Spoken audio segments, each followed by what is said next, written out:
Hi there, Aquarius. Thanks so much for tuning in. I'm Astrogirl, and we're looking at the first week of January, January 1st through January 8th.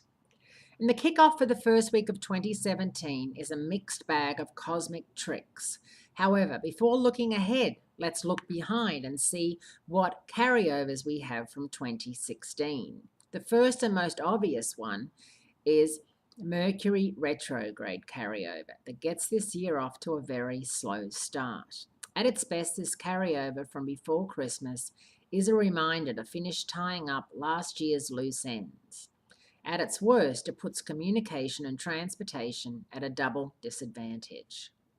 Unfortunately, on Wednesday, January 4, Mercury reverses back into overly optimistic Sagittarius, which means that whilst you're backtracking, you're also going to have to make an added effort to stay focused and on track.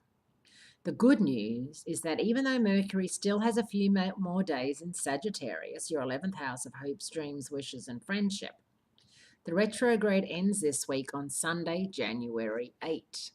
That's the day communications and transportation will start to return to normal.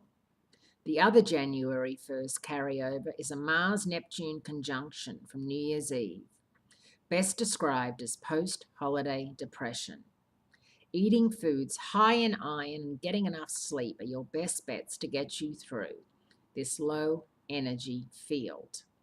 As we look ahead, the first week of the new year also has some great news regarding a Jupiter-Saturn sextile. Jupiter in Libra, your 9th house of overseas travel and spirituality.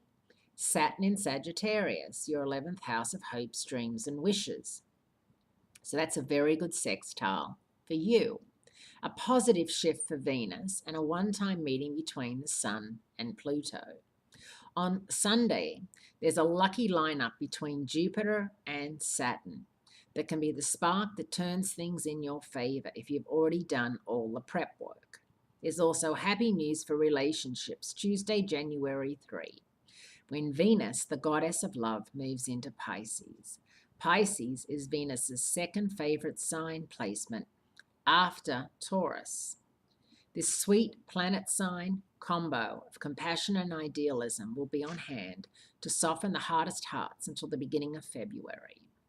On Saturday, January 7, there's an annual one-day conference between the Sun and Pluto that signals it's time to push the power button.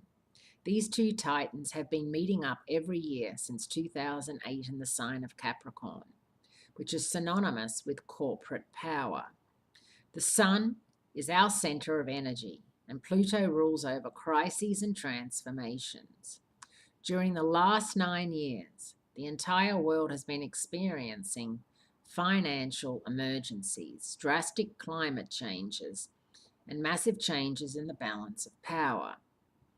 On a personal level, this is a signal to keep fighting for your long-term goals and not back down. And that's something that you have to remember, because the world is slowly but surely going mad. You know that movie, It's a Mad, Mad, Mad, Mad World.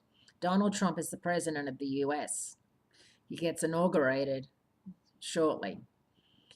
You know, it's something out of a reality show for the people living in America.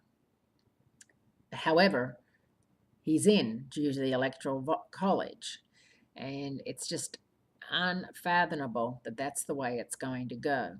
However, there's a lot of change, and whether this is a good change for the world or not, it remains to be seen.